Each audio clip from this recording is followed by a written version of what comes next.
Welcome to Backstage with Richard Ridge. Patrick Olson and his brand new show, Emergence, has come to New York's Pershing Square Signature Theater, where it has received rave reviews. It is a combination rock concert, modern dance, science lecture, and some mind-blowing psychedelic visuals. And I caught up with Patrick here at the Jewel Box Theater right before a performance. Well, listen, first of all, how excited are you to be here with your show in New York? It's the most thrilling thing I've ever experienced, frankly. It's an amazing experience, and every day feels like Christmas. This show is so big and so beautiful. You've got singers, you've got dancers, you've got visual work, and you're all so in sync. Yeah. Like, how long was the rehearsal process of putting this whole show together? I would say we rehearsed intensively for about 2 weeks, but we were able to basically borrow from everything that we had designed from the earlier shows, so we knew what the DNA of the show was, and it was really just a matter of working in the new talent and training everybody up on the material and then rehearsing to the point where it just feels natural. Yeah, because you have such an incredible diverse life. I mean, you're a composer, musician, a scientist, you know, producer. Was this what came first? Like, when did you first start composing, and when did you first become a musician? I was 8 years old, honestly, when I magnanimously told my piano teacher mother, I shall never play anyone else's music again. I will only write my own. And she said, okay, that's fine. Now go make your bed, you know. But truly, I've been writing music my whole life. But I've never done anything with it other than share it with friends and family. It's been my own sort of meditative practice, but this show, this idea has given me sort of a catalyst for bringing the composition experience that I've got together with all of the visuals and the singing and everything else that we're doing to kind of create something new. Yeah. So take me back to the 8-year-old Patrick. You're sitting there at the piano. Were you self-taught? Did you have a teacher? I had a piano teacher for a number of years, but you know, I honestly never learned to read music. It was a struggle for me, and I think I have maybe a little minor dyslexia. But I always thought of, like, you know, the two staffs in written music as like trying to read 2 lines of a book simultaneously. It just didn't make any sense to me. Yeah. And I just found, like, I understood some of the musical patterns. I began to understand what chord progressions were and to understand how, you know, how to do things musically. And so, you know, that just kind of developed in my own composition. So who were your influences growing up? Because your music's dynamite. The songs in the show are terrific. Thank you, Richard. So who inspired you growing up?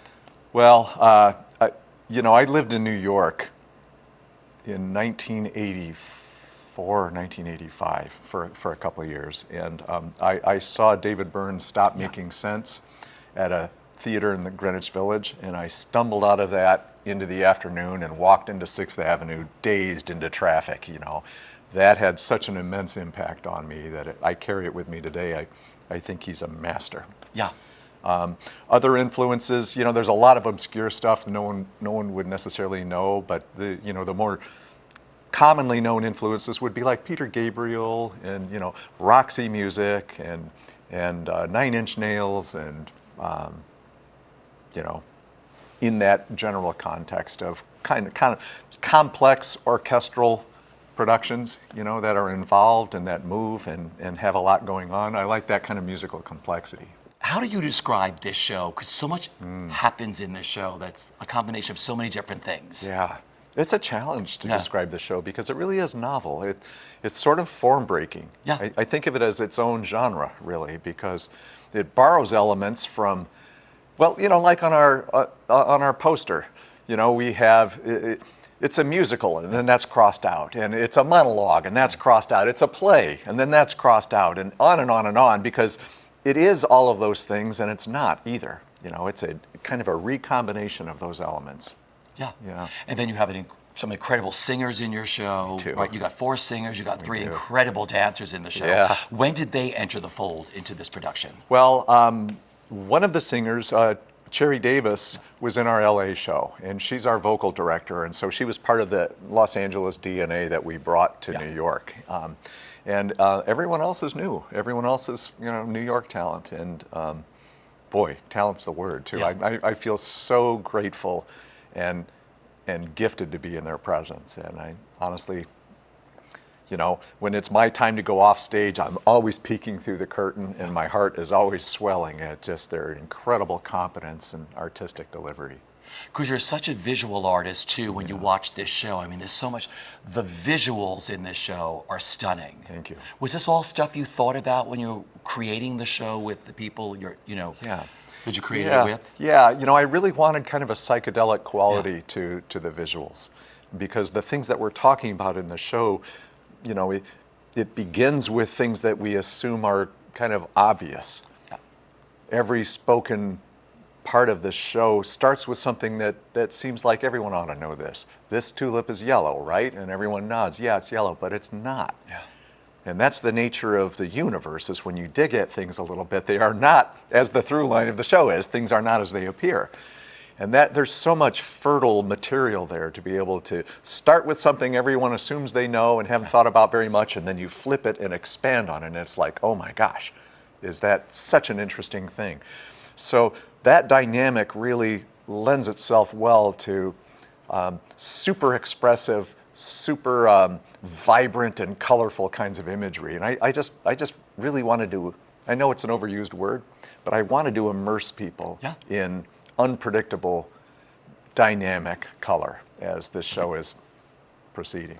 And then there's a science element of it. There I is. learned so much from your show. Thank you. And then, being entertained all at the same time. I walked out of here a lot smarter than when I came in on Saturday night. I was like, oh, I'm going back to his show again. But how did you get involved in science? Well, I was a science publisher. Yeah. And so I started my own company in 1991.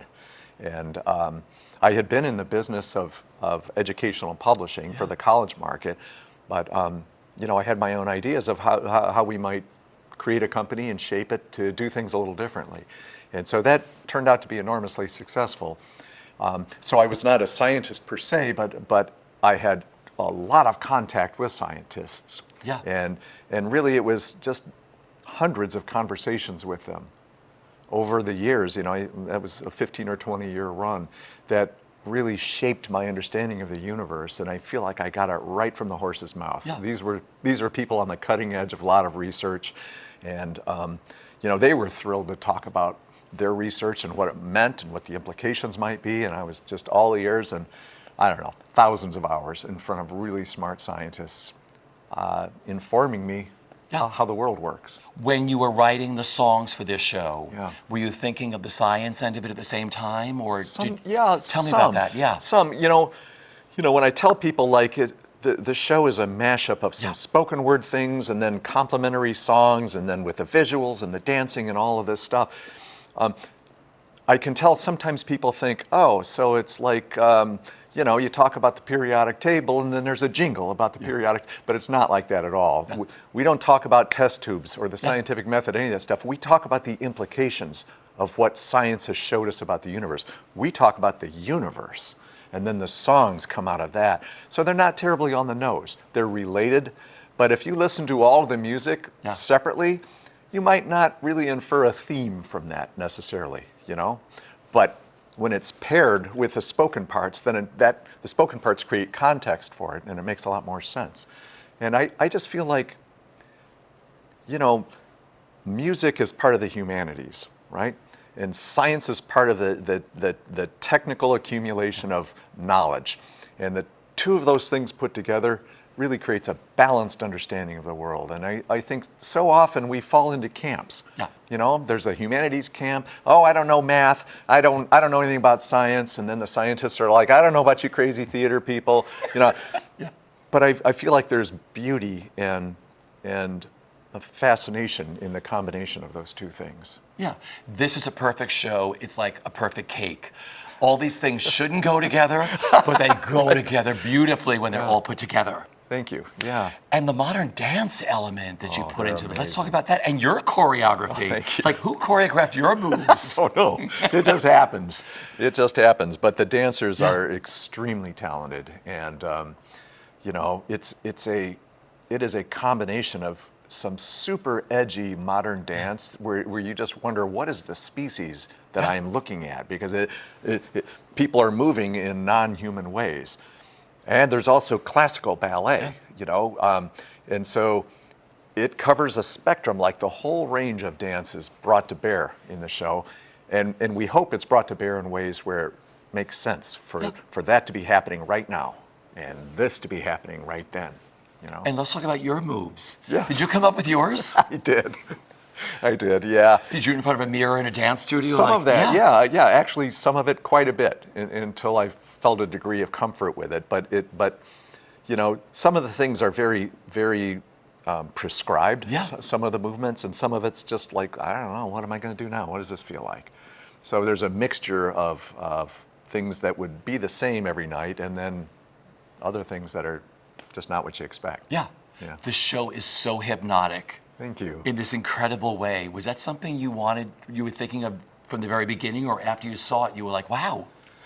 Yeah, you know, it's interesting because we meet the audience in the lobby after every show. Yeah. We greet everybody because we want to be connected, and we're so grateful that people would actually get off their sofa and come all the way here and, you know, buy a ticket and sit and watch the show. I just feel a need to sort of embrace people, or at least touch them on the way out and say thank you for this, you know. And when we talk with them, they're so effusive and so warm, and the outpouring of their feelings and their responses is so strong that it's actually a little bit in contrast to what's happening in the show. Because in the show, you know, on those occasions when I can see people in the audience, there's just rapt attention. People are incredibly focused on this thing, and that's like an energy that I feed on because I can feel their attention focused like that. And I think it requires that because some of the concepts, you know, are a little challenging to grasp. It's not mathy, it's not super sciencey, but it's about the nature of the universe. It's not how I thought about it, and oh, it's this way. And that puts people into some kind of a state of consciousness that looks a lot like hypnosis, really, you know? It's how we should have focused in school. Right. But now we could do it at your show. It's totally, I thought, really, really smart. But I want to talk about your audience. I loved the audience the other night. You had these young, hip, young kids that listened to music. And then you had like a little older audience that loved science and music and everything else in between. Like when you meet them, what that means to you is like this beautiful mix of people that are coming to the show. It's honestly shaken us a little bit. Yeah. One of the real strengths of the show is that it brings the ability for all kinds of different people to connect in different ways to it, right? Yeah. And so you don't have to conform to the show. You can bring your own perspective and your own experience and still have so much material to connect with no matter who you are. Yeah. You know? Then there's your killer band. Your musicians are the best. Thank you. Yeah. What's it like working with them? It's wonderful. Like they're just there every single time. You never have to think about it. You know, there's never any concerns about like how's our timing doing, or you know what's happening with this or that. They're total pros, and I'm lucky. So, you know, there's some beautiful clips of you already. When you watch yourself, this happens so quickly for you, of like turning into this big stage animal now and bringing this incredible rock musical show to New York and, you know, physics and science. Like, what's going through your mind, like where you are now, what you're doing and what you're putting out here for audiences here in New York? I don't know how to describe it, Richard. I really don't. I mean, it's a change of identity that I wasn't anticipating, which I think is such an interesting thing that opportunity can exist for anyone, everybody. It's not always obvious. Yeah. You know, what's the thing to do next that may just completely infuse a person with a whole new journey. Yeah. That's not obvious, but I was lucky in this case, and I fell into it, and I met the right people, and one thing happened after another, a lot of luck. And now when I watch this, I think of myself in those terms. That's how I think of myself. And so I just, you know, I'll see clips of the show and I'll think critically about it, and I put myself in the position of the audience and should we do this a little differently or that? But it all feels quite comfortable now, which is bizarre. No, the show is perfection. Oh, you don't look at those clips anymore. But you know, you also you wrote and recorded and released the album Music for Scientists. Yeah. How proud are you of that album? You know, I'm very proud of it. Yeah. And it's I think it's a really interesting album, and I think the production values are really good, and I don't know of anything quite like it. You know, I mean, the album was really, the title of the album is dedicated to scientists. Yeah. But here again, if you listen to all the songs independent of that, you wouldn't necessarily tie them together as having a science-y theme. But when you call it that and put it in that context, then it's like, oh yeah, well, that makes sense, because this song, there's a little bit of a relationship there and here and there. And I like to think that all together, it almost like a bunch of pixels, the songs work together to have a certain kind of image emerge out of it. You know? But like I said, music has a science to it too. Oh, it does. So you combine the best of the two worlds together. Yeah. Finally, what are you enjoying the most about being here in New York and doing this show here? I enjoy the time after the show the most. When people come out and tell me their stories and express to me what this show has meant for them,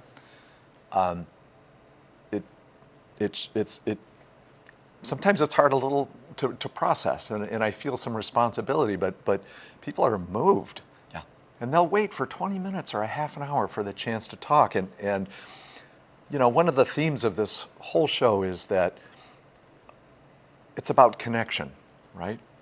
And so those are the moments, because of the show, because the show builds this connection with people, the moments afterward where I can talk to people and understand what their experience with the show has been and what they think of it, it carries so much weight for me. You know? Do you know every audience member the night I was there stayed to talk to you? It's remarkable, isn't it? Yeah. Yeah. That you can move people this way through everything. And like I said, highly entertaining, and we felt much smarter after we left this show. So if anyone's looking for a good time at the theater, look no further than Patrick Olson's Emergence, playing here at Signature's Pershing Square in the Jewel Box. This has been great. Thank you, Richard. Really nice. What a pleasure.